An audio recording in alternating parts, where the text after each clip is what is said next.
બસ એ પ્રશ્નાર્થમાંથી પૂર્ણ વિરામમાં જાય. એટલે ભાગવતના અંતમાં શું કહીએ છીએ? પૂર્ણાહુતિ.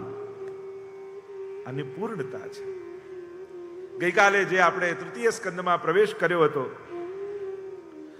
ઉદ્ધવજી સાથે વિદુરજીનો મેળાપ થયો. મૈત્રેય મુનિ પાસે મોકલ્યા છે અને મૈત્રેય મુનિને મળવા માટે વિદુરજી આવ્યા છે. જ્યાં વિદુરજીને જોયા મૈત્રેય મુનિ જાણી ગયા, આવો યમરાજ, આવો ધર્મરાજ, ઓળખી ગયા. આ વિદુરજી કોઈ સાધારણ નથી, સાક્ષાત યમરાજનો જ અવતાર છે. માંડવ્ય મુનિના શ્રાપને કારણે દાસીપુત્ર રૂપે એમનો જન્મ થયો છે. ચોંક્યા વિદુરજી. સુંદર પ્રશ્નોત્તરી થઈ છે. મહાપુરુષો મળે ત્યારે કેવા સંવાદ થાય. શ્રીમદ ભાગવત એક ઉત્તમ સંવાદ છે અને સંવાદના બધા જ પાસાઓ ભાગવતમાં છે. આદેશ, ઉપદેશ, સંદેશ, સલાહ, સૂચન, સંકેત. જ્યારે કોઈ સંવાદ થતા હોય ત્યારે કેટલા પ્રકારથી થતા હોય. અહીંયા પ્રશ્ન કર્યો છે ગુરુદેવ, દુનિયાનો પ્રત્યેક જીવ સુખ માટે જ કામ કરે છે, છતાંય એને દુઃખ કેમ મળે છે? કોઈ માણસ ક્યારે પણ દુઃખ માટે કામ કરે છે? સુંદર પ્રશ્ન કરતા વિદુરજી પૂછે છે, સુખાય કર્માણિ કરોતિ લોકો ન તૈ સુખમ વાન્યદુપારમં વિંદેત ભૂય સ્તતએવ દુઃખમ યદત્ર યુક્તમ भगवान वदेन्नः. महात्मन, प्रत्येक जीव सुख के लिए ही कार्य करता है, फिर भी उसके जीवन में दुख क्यों आता है? જેની ઈચ્છા છે મળતું નથી ને જેની ઈચ્છા નથી એ સામે આવીને ઉભું રહે છે. આવું કેમ? સુખની કામના બહુ નેચરલ છે અને સુખની ઈચ્છા રાખવી એ કોઈ પાપ નથી. ઘણી વાર લોકોને આપણને બધાને એટલું બધું સમજાવી દીધું છે ને, અને એટલા બધા સંન્યાસીઓને સાંભળી આપણને એમ જ થઈ ગયું છે કે આ કામ કરવું, પૈસા કમાવા, ઘર સાચવવા, બાળકોને મોટા કરવા, એમનું ધ્યાન રાખવું, જાણે પાપ જ ના કરતા હોય. આ પાપ નથી. ગ્રહસ્થીનો આ જ ધર્મ છે. ગ્રહસ્થી થઈને આ નથી કરતા તો પાપ કરો છો. એટલે આપણને બધું સંન્યાસનું સાંભળી મનમાં એવું બેસી ગયું છે જાણે આ બધું કરવું જાણે કોઈ પાપ ન કરતા હોય. ના, પાપ નથી. આપણે કોઈ સંન્યાસી થોડી છે.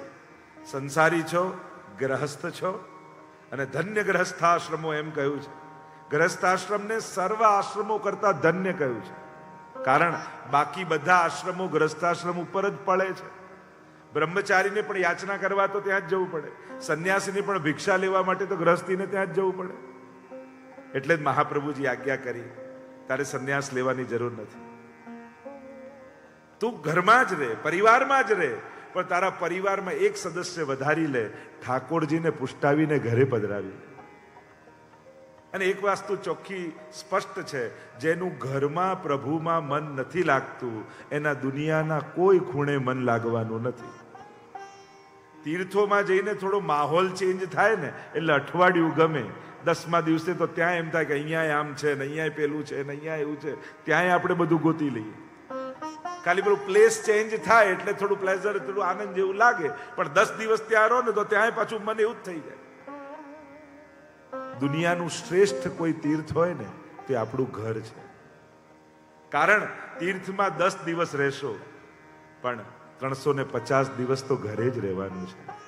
અને જો ઘરમાં પ્રભુ સાથે આનંદ કરતા ન શીખ્યા તો દુનિયાના કયા ખૂણે જઈને મન ભગવાનમાં લાગવાનું? મહાપ્રભુજી કહે, ગૃહમ સર્વાત્મના ત્યાજ્યમ તચ્ચે તક્તુમ ન શક્યતે કૃષ્ણાર્થ તન્નિયુજિત કૃષ્ણ સંસાર મોચક. ઘર છોડવું જોઈએ એમ શાસ્ત્ર કહે, પણ ન છૂટે ને શું કરવું? તો કે ઘરે જ ઠાકોરજી પધરાઈ લેવાય. તમારું ઘર જ નંદાલય બની જાય. તમારા ઘરના સ્વજનો જ વૈષ્ણવ બની તમારા સત્સંગી બની જાય. સૌથી સહેલો ઉપાય એ જ છે. બાકી બધા ઉપાયો બહુ અઘરા છે. કારણ કે સર્વ માર્ગેષુ નષ્ટેષુ કલૌ ચ ખલ ધર્મિણી. કલયુગ ચાલી રહ્યો છે. જ્યાં લલચાયા ત્યાં છેતરાયા. અને છેતરનારા પણ શ્લોકો બોલતા બોલતા જ આવશે, અપશબ્દો બોલતા બોલતા નહીં આવે. ખલધર્મી છે એટલે ચેતવાનું, સાવધાન રહેવાનું. આપણી શ્રદ્ધા વિખરાઈ ન જાય એની સાવધાની આપણે જ રાખવાની. અહીંયા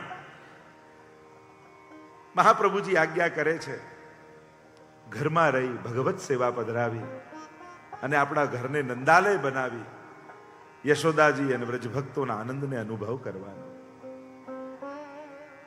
સુખ માટેની કામના બહુ સહજ છે, સ્વાભાવિક છે. તમે નાના હો ત્યારે તમને શીખવાડજો, બેટા આમ બેસવાનું, આમ બોલવાનું, આમ ખાવાનું. કોઈને શીખવાડવામાં આવે છે, બેટા સુખ ઈચ્છવાનું, દુઃખ નહીં ઈચ્છવાનું. કોઈને પ્રેક્ટિસ કરાવવી પડે છે. કેવી સહજ.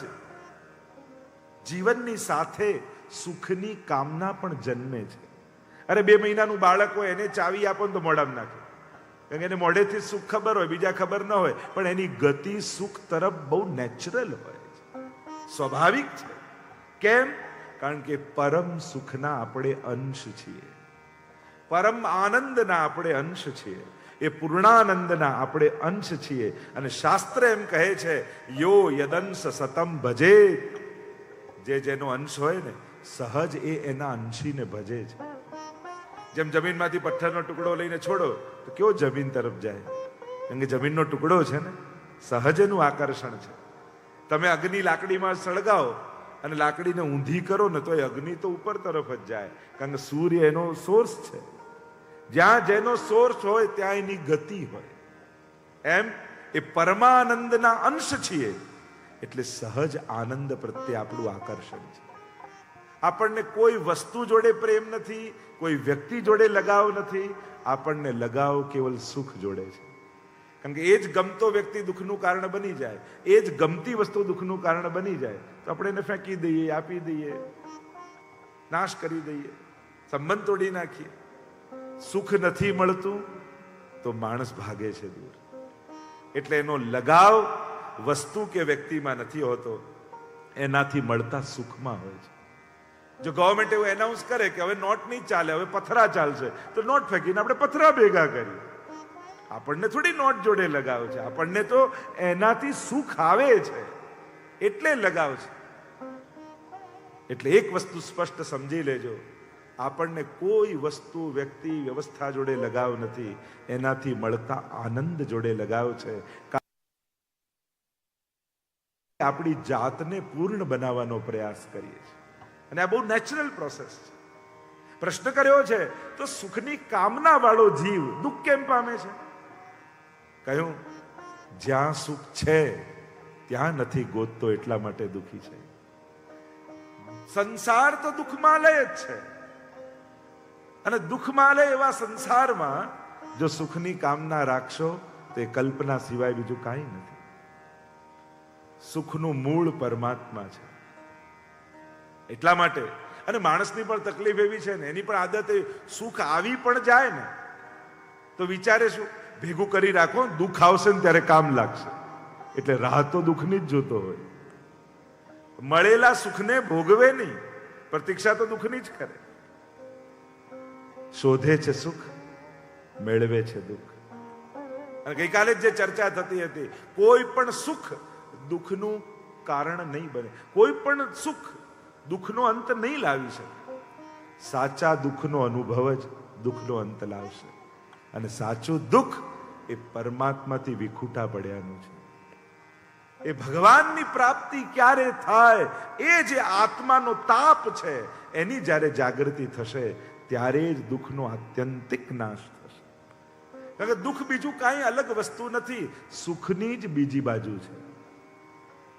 અને એટલા માટે વૈષ્ણવ છે ને, એ પ્રભુ પાસે સુખ માંગતો નથી, પણ પ્રભુને જ સુખ માને છે. આપણે માંગતા નથી પ્રભુ પાસે સુખ, પ્રભુને જ સુખ માનીએ છીએ. અમારું સુખ એ અમારો ઠાકોરજી છે. અને જેનું સુખ શાશ્વત હોય ને એને પછી ક્યારે દુઃખનો સામનો કરવો નથી પડતો. આપણને દુઃખ એટલે જ આવે છે કારણ કે નાશવંત વસ્તુઓને સુખનું કારણ બનાવીને બેઠા છે. અશોચ્યાનંદ શોચસ્ત્વમ પ્રજ્ઞાવાદાંશ ભાસસે ગતાસુન ગતાસુશ્ચ નાનું શોચંતી પંડિતા. ગીતાજીમાં ભગવાન બોલ્યા, ન શોક કરવાની વસ્તુનો તો શોક કરે છે. આ બધું જ નાશવંત જ છે, જવાનું જ છે. અને જવાની વસ્તુ કાયમ મારી પાસે રહે એ કલ્પના જ તારી ભીતર દુઃખ પ્રગટાવે છે. અને એટલા માટે શાશ્વત ને સુખ માટે પસંદ કરશો તો સુખ કાયમ બનેલું રહેશે.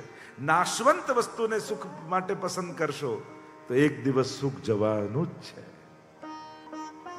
સૃષ્ટિ વિશે એક પ્રશ્ન કર્યો છે.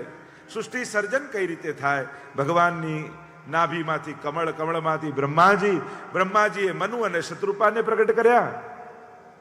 આ પ્રથમ દંપતી છે, મનુ અને શત્રુપા.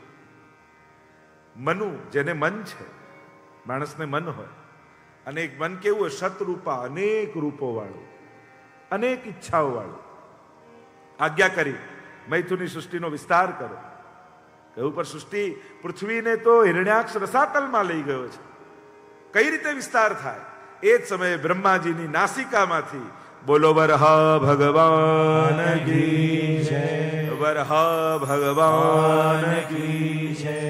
વરહા ભગવાનનું પ્રાગટ્ય થયું. પૃથ્વીને શોધવાની છે ને, કારણ કે પૃથ્વીનો ગુણ ગંધ છે. જો આખા બ્રહ્માંડમાં સ્મેલ ક્યાંક હોય ને તો આ પૃથ્વીમાં છે. બીજે ક્યાંય સ્મેલ નથી, ગંધ નથી. પૃથ્વીનો ગુણ ગંધ છે અને પૃથ્વીને ગોતવાની છે, અને ગંધ નાસિકામાંથી લેવાય. એટલે વરહા ભગવાનનું પ્રાગટ્ય બ્રહ્માજીની નાસિકામાંથી થયું. શોધતા શોધતા ગંધ ગોત. આજે પણ તમે વરહાને જુઓ તો પૃથ્વીને સૂંઘતો સૂંઘતો જતો રહે. અને શોધતા શોધતા આવ્યા હિરણાક્ષ પાસે પૃથ્વી છે. ભયંકર યુદ્ધ થયું વરહા ભગવાન સાથે.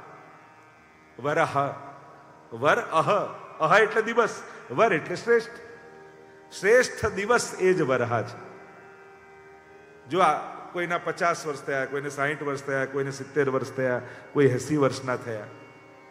80 ગુણ્યા 365 કરો એટલા દિવસ તમે જીવ્યા. તો આટલા દિવસોમાં તમારો શ્રેષ્ઠ દિવસ કયો?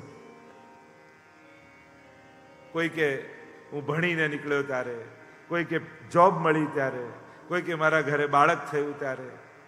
સાચા અર્થમાં તમારા જીવનનો શ્રેષ્ઠ દિવસ એ છે જે દિવસે ઠાકોરજી પુષ્ટાવીને તમે ઘરે પધરાવીને લાવ્યા ને, એ તમારા જીવનનો શ્રેષ્ઠ દિવસ હતો. કારણ પછી એક સાધારણ વ્યક્તિમાંથી તમે યશોદા બની ગયા, પ્રભુના માં બની ગયા અને વ્રજભક્તોના સુખનો અનુભવ કરવા લાગ્યા. વ્યક્તિ બનીને રહેતા હતા ત્યારે સંસારના સુખનો અનુભવ કરતા હતા. પ્રભુને પધરાવીને લાવ્યા તો વ્રજની લીલાનો અનુભવ કરવા લાગ્યા. એટલે તમારા જીવનનો શ્રેષ્ઠ દિવસ મિલે ગોપાલ સોહી દિનની કો.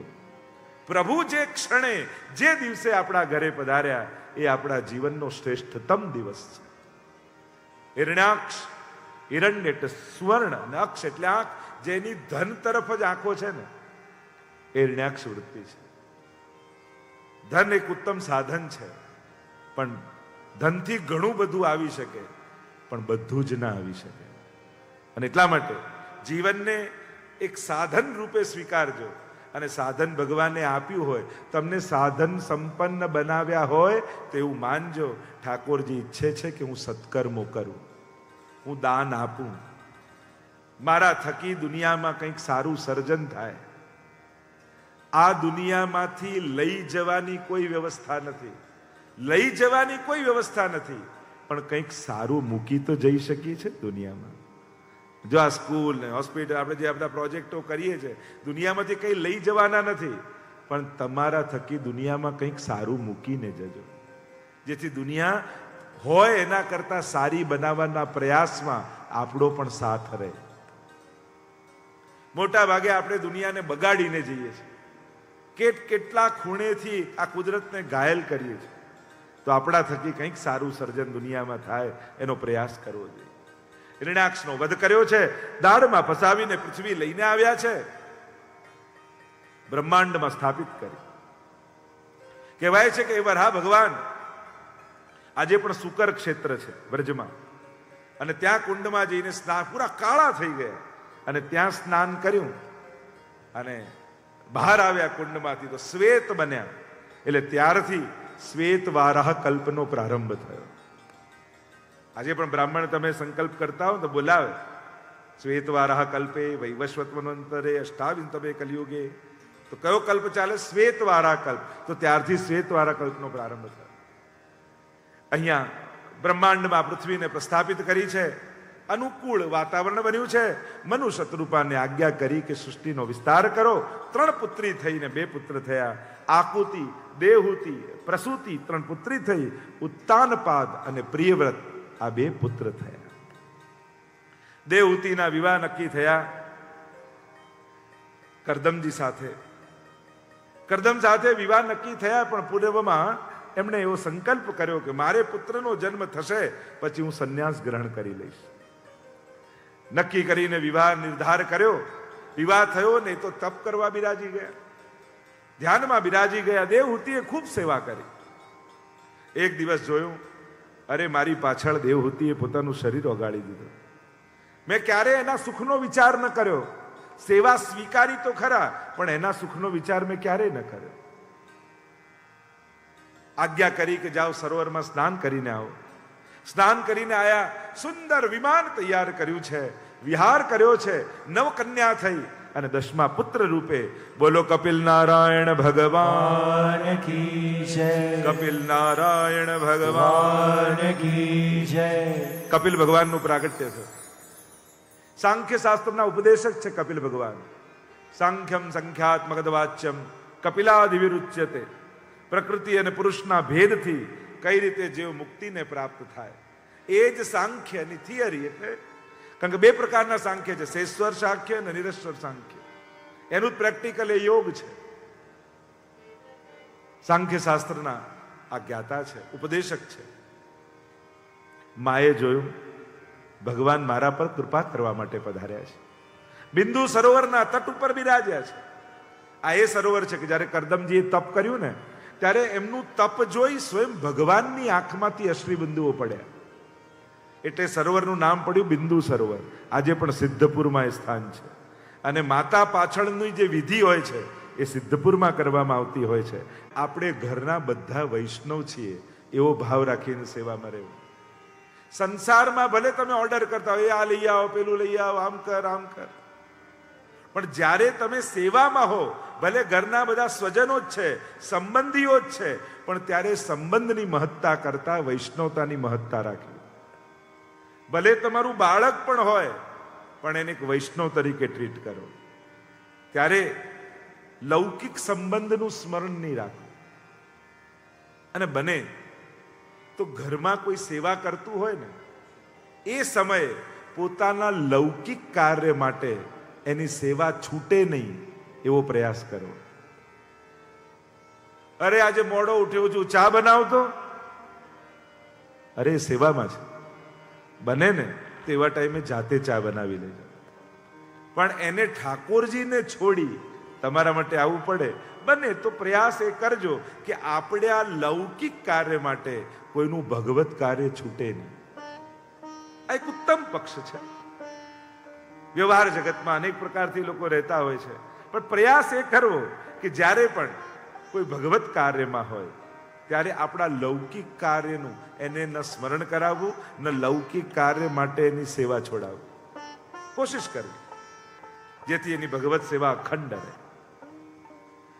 અહીંયા કપિલ ભગવાનને જોયા આવ્યા દેવહૂતિજી, વંદન કરે પોતાના પુત્રને. ભગવત બુદ્ધિ છે. અનેક પ્રકારના પ્રશ્નો કર્યા. પહેલો પ્રશ્ન કર્યો કે સાધુ પુરુષ કેવા હોય? તિતિક્ષવઃ કારુણિકઃ સુરદઃ સર્વદેહિનામ અજાત શત્રવઃ શાંતાઃ સાધઃ સાધુ ભૂષણા. જે સહનશીલ હોય એ સાધુ છે.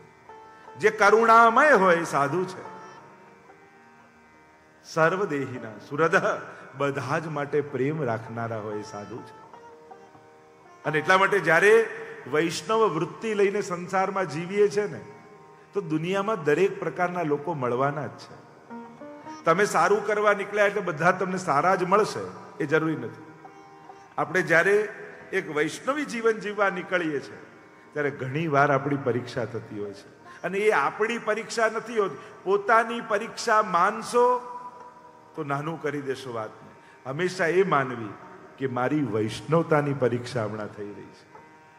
પોતાની માનશો ને તો હારવામાં તમને દુઃખ નહીં લાગે, પણ જ્યારે વિપરીત વ્યક્તિઓ મળે, વિપરીત સંજોગો મળે, વિપરીત સમય આવે, ત્યારે એમ માનું કે આ મારી પરીક્ષા નથી, ઠાકોરજી મારી વૈષ્ણવતાની પરીક્ષા લઈ રહ્યા છે અને મારે ફેલ થવું નથી.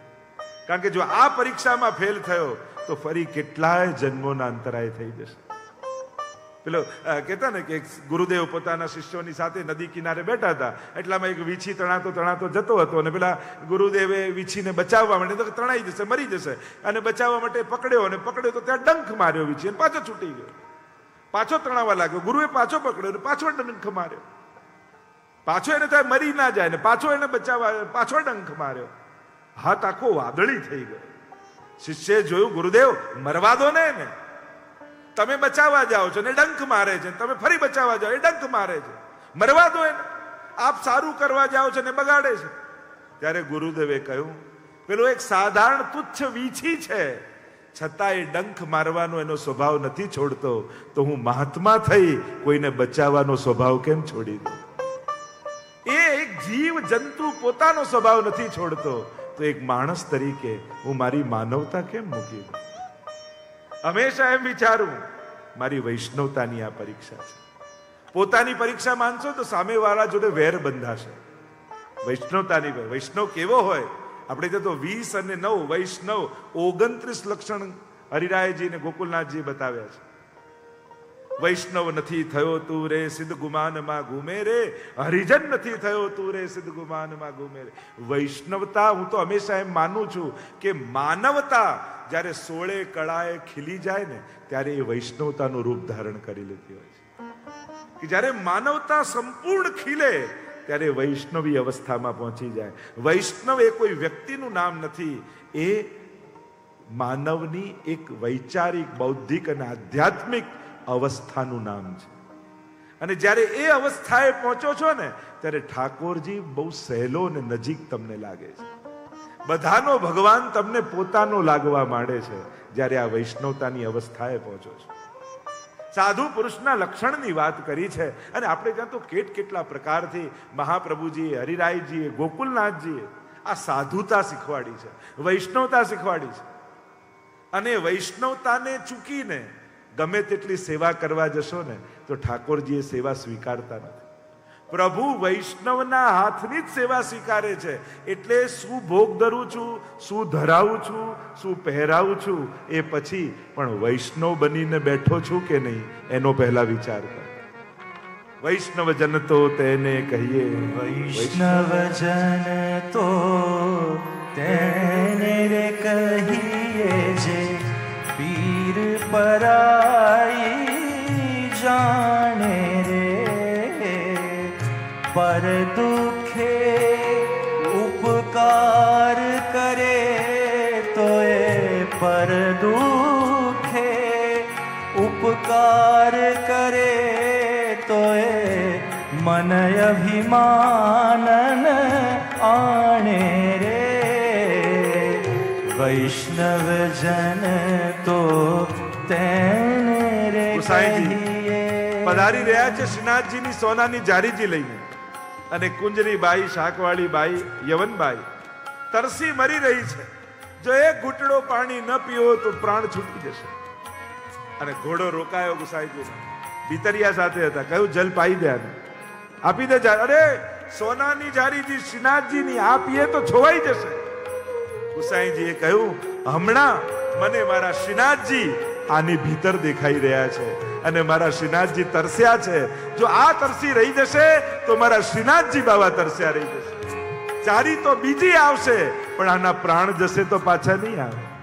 આ ભાવ ગુસાઈજી આપણને વાવ્યો છે.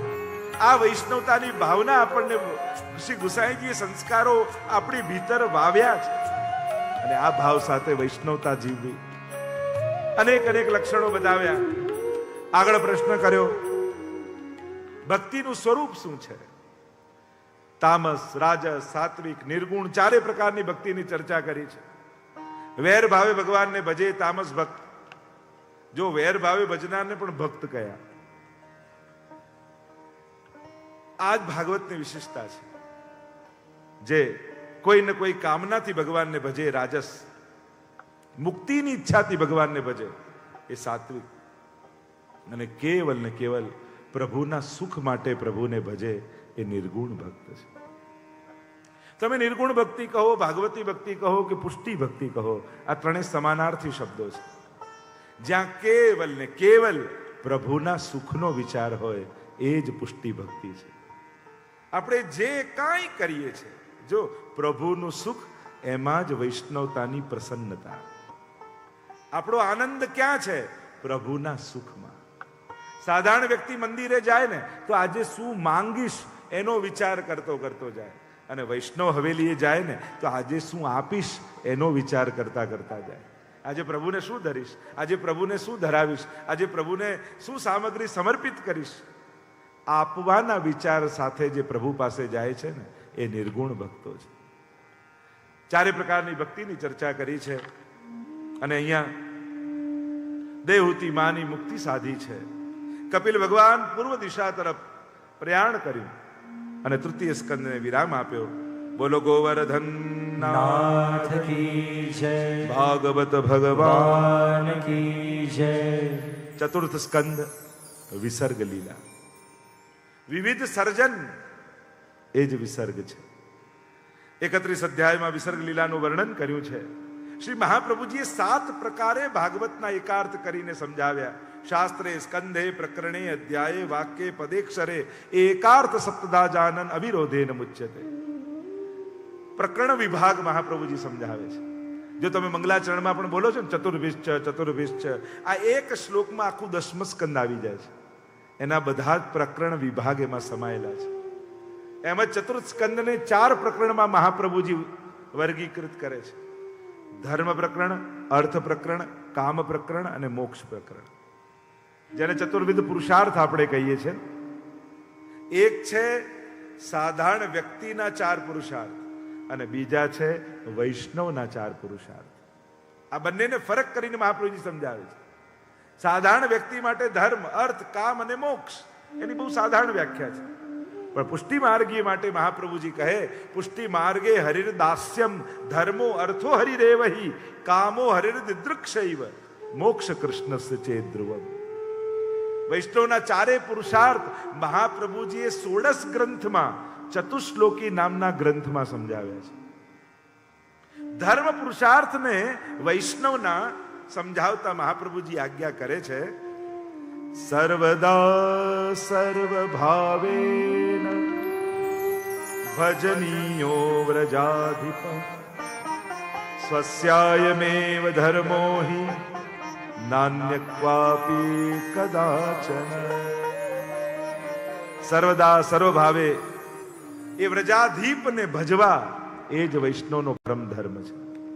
પુષ્ટિ માર્ગે હરિર દાસ્યમ ધર્મ, પ્રભુની દાસતા એ જ આપણો ધર્મ છે.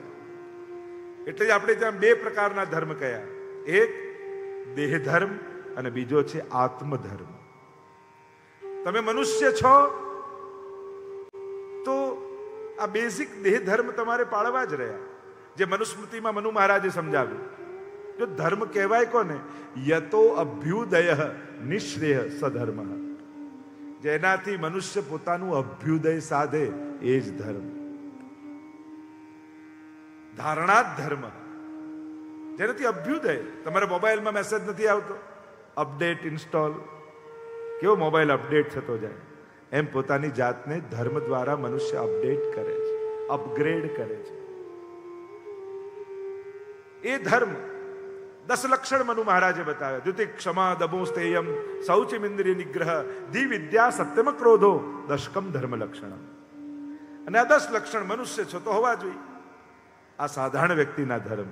વૈષ્ણવનો ધર્મ યો યદંસ સતમ ભજેત, પરમાત્માની ભક્તિ કરવી, સેવા કરવી, એ જ વૈષ્ણવનો પરમ ધર્મ છે. પ્રભુની દાસતા એ જ ધર્મ છે. પુષ્ટિ માર્ગે હરિદાસ્યમ ધર્મ, અર્થો હરિરેવહી, અર્થ પુરુષાર્થ સાધારણ વ્યક્તિ માટે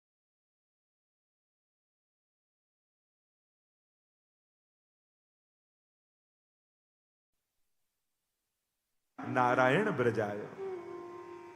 વૈષ્ણવનું સર્વસ્વ ધન એના ઠાકોરજી છે.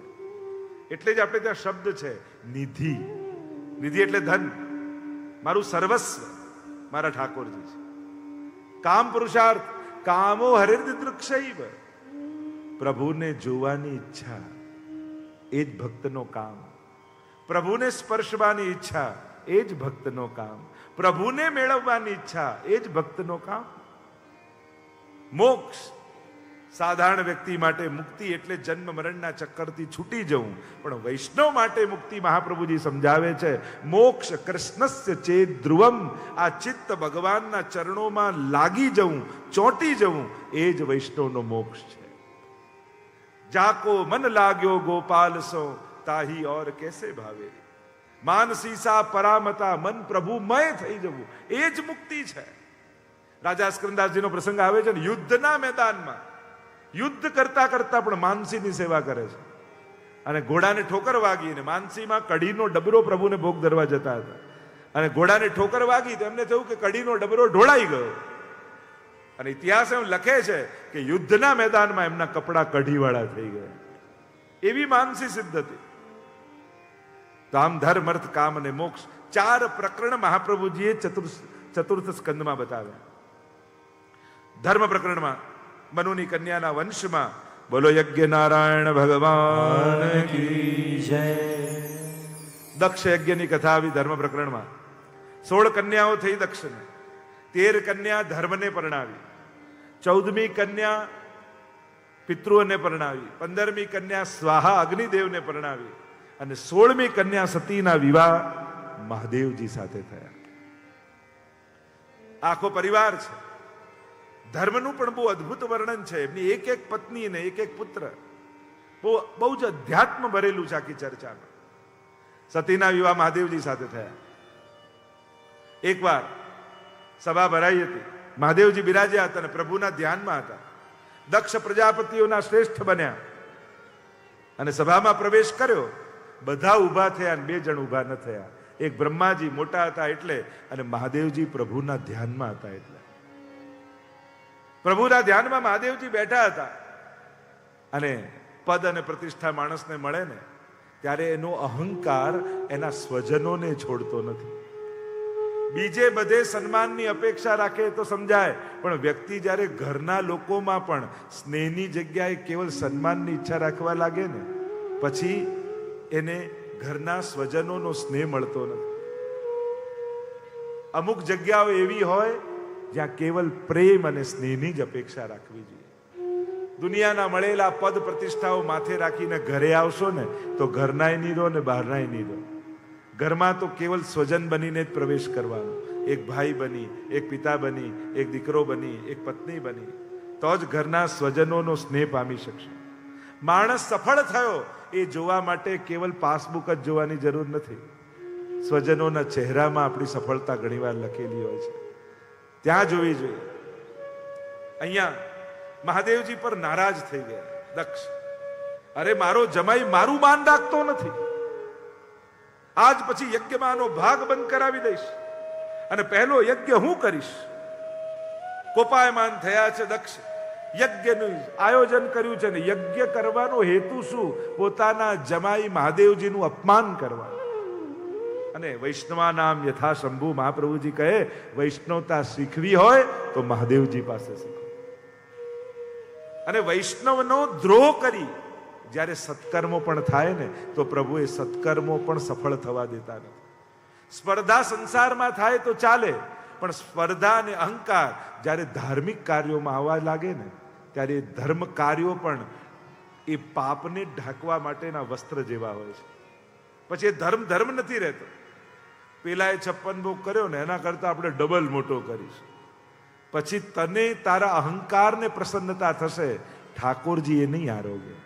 કારણ કે આ 56 ભોગ પ્રભુની પ્રસન્નતા માટે નહોતો, તારા અહંકારની વૃદ્ધિ માટે હતો. એટલે દેખાતું સત્કર્મ પણ જ્યારે કેવલ પોતાના અહંકારને રાજી કરવા માટે હોય છે ત્યારે એ પ્રભુની પ્રસન્નતાનું કારણ ક્યારેય બનતો નથી. અહીંયા આવ્યો ક્રોધ, હું યજ્ઞ કરીશ. બધાને બોલાવ્યા છે, આજ સુધી ના થયો હોય એવો યજ્ઞ કરીશ. બધા જ દેવતાઓના વિમાનો જઈ રહ્યા છે. સતી મહારાણી જોયું કે આ ક્યાં જાય છે. નારદજી આવ્યા અને કહ્યું કે તમારે નથી જવું, તમારા પિતાને ત્યાં આટલો મોટો યજ્ઞ છે. અને પિતાને ત્યાં કોઈ યજ્ઞ હોય કે પ્રસંગ હોય તો દીકરીઓ હોય તો પહેલા પહોંચી જવાનું હોય. દીકરીઓથી જ તો પ્રસંગ શોભે. તમે નથી જવાના. મહાદેવજીને પૂછ્યું, મહાદેવજી કહે કે આપણને આમંત્રણ નથી મળ્યું. સતી મહારાણી કહે આ આટલી જગ્યાએ આમંત્રણની થોડી જરૂર હોય. પિતાને ત્યાં, ગુરુને ત્યાં, સ્વજનોને ત્યાં, આત્મીયજનોને ત્યાં, ત્યાં તો સમાચાર મળે, સૂચના મળે ને પહોંચી જવાનું હોય.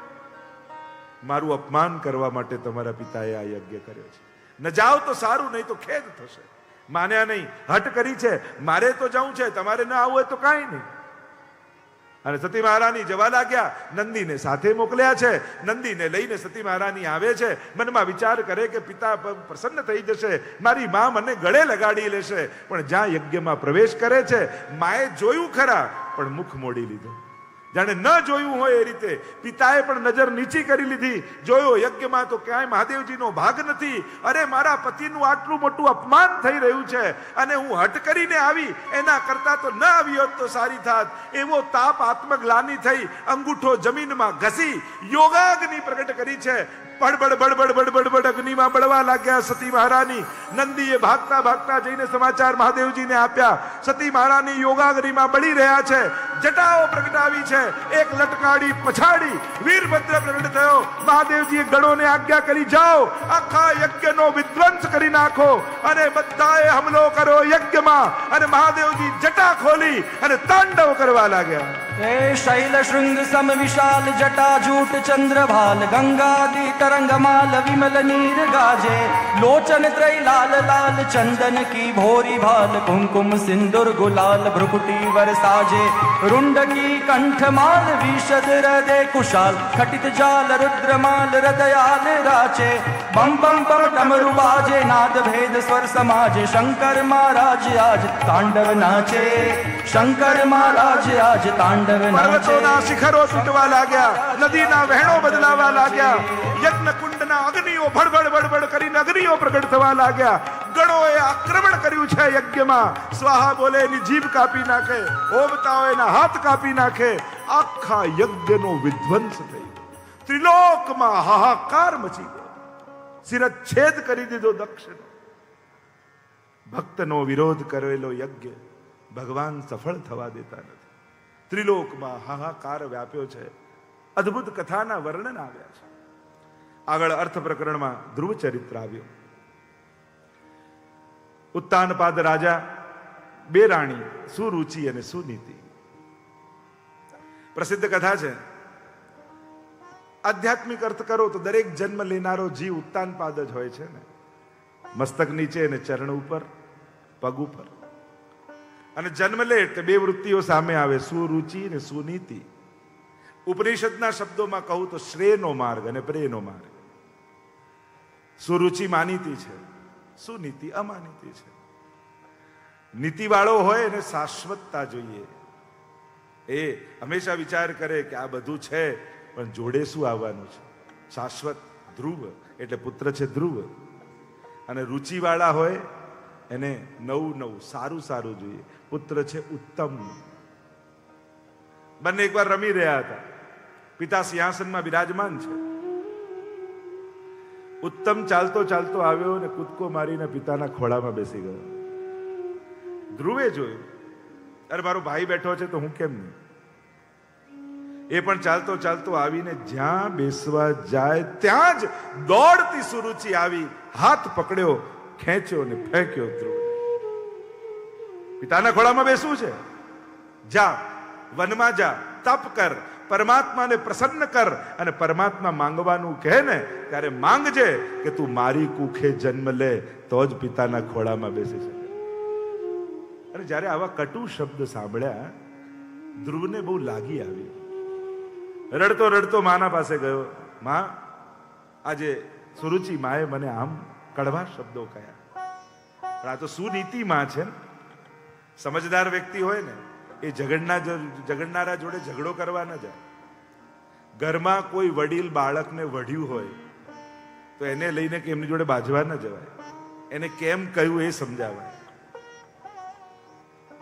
કારણ કે સમજદારે જ સમજવાનું છે. નાદાન વ્યક્તિઓ તો ઝઘડા કરવા આવશે, હક માંગવા આવશે, લડાઈ કરવા આવશે. તો ઘણી વાર લોકો અમે સમજીએ છીએ એટલે અમારે જ સહન કરવાનું. હા, કારણ કે તું સમજદાર છું.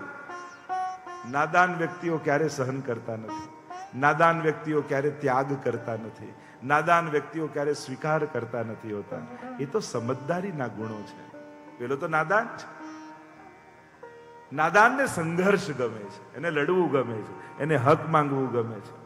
એ ત્યાગ ન કરી શકે. અને એટલે દરેક ઘરમાં એક અગરબત્તી જેવો માણસ તો હોવો જ જોઈએ, જે બળતો બળતો પણ ઘરને સુગંધિત કરતો રહે. ઘસાતા ઘસાતા પણ ઘરને જે ભેગું કરીને રાખે ને, એવો એકાદ વ્યક્તિ હોવો જોઈએ. लिहाज आंखों का रिश्तों का डर नहीं रहता. लिहाज आंखों का रिश्तों का डर नहीं रहता जब किसी एक शख्स के हाथ में घर नहीं रहता. કોઈ ઘરનો એક મોભી હોય ને, એને ઘરને આમ પકડી રાખ્યો હોય ને, તો આખું ઘર જોડાયેલું રહે. પણ જે દિવસે એક ખીલો એક મોભી જતો રહે ને, પછી આખું ઘર વિખરાયેલું વિખરાયેલું લાગે. જૂના સમયમાં દરેક ઘરમાં કોઈ એવો મોભી હોતો હતો જે આખા ઘરને બાંધીને રાખતો હતો. પોતે ચૂપ રહીને ઘસાઈને પણ, ઘણીવાર ખીજાઈને પણ ઘરને જોડીને રાખતો હતો. અને જ્યારથી આપણા ઘરોમાંથી આવી કડીઓ છૂટી પડી છે ને, ત્યારથી બધા જાણે છૂટા થયા હોય એવું લાગે છે. અહીંયા સુનીતિ છે ને,